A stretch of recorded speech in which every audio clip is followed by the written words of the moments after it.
Hello friends, अगर आप बिहार दरोगा, बिहार पुलिस संबंधित से बिहार के किसी भी एग्जाम्स की तैयारी कर रहे हैं तो अनुच्छेद टॉपिक बहुत इंपॉर्टेंट हो जाता है। और एग्जाम्स आने वाला है, जैसे मद्य निषेध का एग्जाम्स तो होने वाला है, तो इस तरीके से हम लोग को प्रीवियस ईयर क्वेश्चन देख के उसी के आधार पे हम लोग कंप्लीट कर रहे हैं सिलेबस का और टॉपिक वाइज कंप्लीट कर रहे हैं। तो हम लोग देखते हैं आज महत्वपूर्ण अनुच्छेद अनुच्छेद 71 में क्या है। राष्ट्रपति और उपराष्ट्रपति का निर्वाचन का विवाद सुप्रीम कोर्ट सुलझाएगा। अगर राष्ट्रपति या उपराष्ट्रपति का निर्वाचन में अगर इलेक्शन में कोई भी प्रॉब्लम होता है तो उसका विवाद कौन सुलझाएगा? सुप्रीम कोर्ट से सुलझाएगा। अनुच्छेद 71 ये बात बताता है। तो अनुच्छेद 71 में ये आएगा कि दोनों का निर्वाचन का विवाद सुप्रीम कोर्ट सुलझाएगा। ठीक है, तो अनुच्छेद 71 याद रखना। अनुच्छेद 72 इसमें क्या कहते हैं? राष्ट्रपति की क्षमा दान की शक्ति बहुत इंपॉर्टेंट है। इसको एग्जाम्स में कितना बार है, राष्ट्रपति के पास क्षमा दान की शक्ति है। किसी भी व्यक्ति की सज़ा को वो क्षमा माफ़ कर सकता है, उसको ख़त्म कर सकता है। जैसे किसी को फांसी का सज़ा है तो उसको कम करके उम्र कैद में बदल सकता है। किसी 20 साल का सज़ा है तो 10 साल कर सकता है। इस तरीक़ा से अनुच्छेद 72 में राष्ट्रपति के क्षमादान की शक्ति का बात बताता है अनुच्छेद 72। तो याद रखना, गृह मंत्रालय के सिफारिश पर राष्ट्रपति माफ़ कर सकते हैं, क्षमा कर सकते हैं किसी की सज़ा को, समझे। तो अनुच्छेद 73 क्या कहता है कि संघ की कार्यपालिका शक्ति का विस्तार के बारे में बताता है। ये अनुच्छेद 73 क्या क्या बताता है? संघ की कार्यपालिका शक्ति का विस्तार के बारे में अनुच्छेद 73 ये बात बताता है। जैसे कि आप जैसे समझिए कि यह केंद्र सरकार कहाँ कहाँ किन किन विषयों पर अपनी शक्ति का प्रयोग कर सकता है, ये अनुच्छेद 73 ये बताता है। जैसे कोई और न्यू डिपार्टमेंट बनाना चाहता है तो न्यू डिपार्टमेंट बना सकता है अनुच्छेद 73 के तहत केंद्र सरकार। ठीक, तो अनुच्छेद 73 ये बात बताता है कार्यपालिका शक्ति का विस्तार कर सकता है, केंद्र सरकार अपने शक्तियों का विस्तार कर सकता है। ठीक है, अनुच्छेद 74 क्या कहता है? मंत्रिपरिषद। अनुच्छेद 74 क्या बताता है कि मंत्रिपरिषद जैसे राष्ट्रपति के कार्यों में सहायता और सलाह देने के लिए प्रधानमंत्री की अध्यक्षता में एक मंत्रिपरिषद होगा। ये अनुच्छेद 74 बताता है। मंत्रिपरिषद याद रखिए कि अनुच्छेद 74 में क्या है?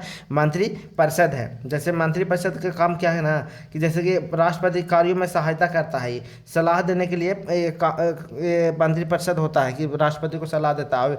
मंत्रिपरिषद का हेड कौन होता है? तो प्रधानमंत्री जी होते हैं। ठीक है, अनुच्छेद 74 में यह प्रावधान है कि मंत्रिपरिषद होगा। ठीक है, अनुच्छेद 75 में क्या है कि प्रधानमंत्री एवं अन्य मंत्रियों की नियुक्ति एवं कार्यकाल एवं शपथ के बारे में बताता है। अनुच्छेद 75 की प्रधानमंत्री का मतलब कि शपथ कौन दिलाएगा? अन्य मंत्रियों, जैसे कि जितना भी मंत्री है प्रधानमंत्री और अन्य भी मंत्री है उनका मतलब कि प्रधानमंत्री की सिफारिश पर राष्ट्रपति उन लोगों को शपथ दिलाएंगे।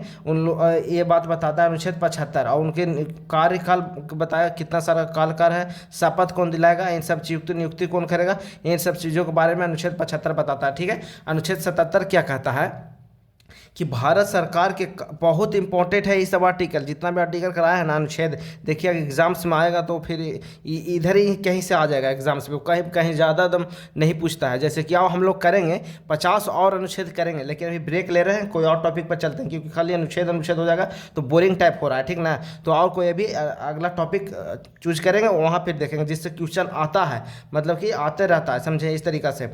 तो हम लोग अब दूसरा टॉपिक पे मूव ऑन करेंगे। अभी इसको अनुच्छेद को एक विराम देंगे। ठीक है, अनुच्छेद 77 में क्या है? अभी इतने अनुच्छेद कराएं, बहुत इंपॉर्टेंट है। और हाँ, चैनल पे नए हैं तो चैनल को सब्सक्राइब कर लीजिए और वीडियो को लाइक करिए। आप लोग वीडियो कंज्यूम करते हैं और वीडियो को लाइक नहीं करते हैं। ठीक है, तो जरा वीडियो को लाइक करिएगा तो ज़्यादा इंस्पिरेशन मिलेगा हमको, समझे। तो अनुच्छेद 77 में क्या कहता है कि भारत सरकार के कार्य का संचालन राष्ट्रपति के नाम पर होगा। अनुच्छेद 77 कहता है कि अगर कोई भी भारत सरकार का कार्य हो रहा है तो किनके नाम पर होगा? तो राष्ट्रपति के नाम पर होगा, राष्ट्रपति के नाम। भारत सरकार का कोई भी काम राष्ट्रपति के नाम पर होगा। ठीक ना, ये अनुच्छेद 77 बताता है। अनुच्छेद 78 क्या बताता है कि मंत्रिपरिषद प्रस्तावों की सूचना राष्ट्रपति को, मतलब कि समझिए कि अनुच्छेद 78 कहता है ना कि प्रधानमंत्री का यह दायित्व है कि वह मंत्रिपरिषद के सभी निर्णय, मतलब कि जो भी निर्णय ले रहा है मंत्रिपरिषद, तो मंत्रिपरिषद जो भी निर्णय ले रहा है वो प्रधानमंत्री सूचित करेगा किनको? राष्ट्रपति को। यह अनुच्छेद 78 ये बात बताता है। जैसे कोई कानून बना रहे हैं या कोई प्रशासनिक कोई भी चीज़ अगर कर रहा है मंत्रिपरिषद तो प्रधानमंत्री का दायित्व बनता है कि राष्ट्रपति को सूचित करे। अनुच्छेद 78 ये बात बताता है। तो याद रखिएगा, बस इतना ही याद रखना, एग्जाम्स में ऐसे ही आएगा। अनुच्छेद 79 79 इसमें देखिए इसमें सांसद की चर्चा, अनुच्छेद 79 में क्या संसद की, देखिए इसमें यहाँ पर 79, 80, 81 देखिए सरल सरल होता है कि सब बहुत यूज करते हैं सरल। जैसे स से हो गया संसद, र से हो गया राज्यसभा, ल से हो गया लोकसभा। सरल कितना 79 में, राज्यसभा कितना 80 में, और ल से लोकसभा कितना 81 में। तो याद रखिएगा सरल से 79, 80, 81, इसमें 79 में संसद की चर्चा है, 80 में राज्यसभा की। बहुत इंपॉर्टेंट है, बहुत इंपॉर्टेंट है, समझे, इसको याद रखिए, बहुत इंपॉर्टेंट है। 81 में लोकसभा है।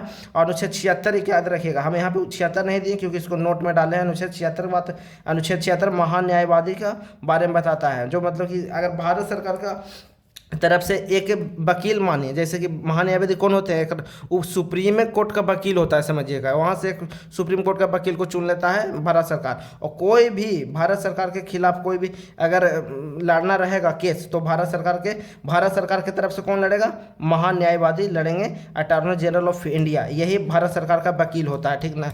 कोई भी केस हुआ तो यही लड़ेंगे भारत सरकार द्वारा, और कहीं कोई नहीं लड़ सकता, महान्यायवादी लड़ेंगे, अटॉर्नी जनरल ऑफ इंडिया, ठीक है। तो हम लोग आज जितना कंप्लीट किए हैं बहुत इंपॉर्टेंट है, तो आज यहाँ टॉपिक को समाप्त करते हैं।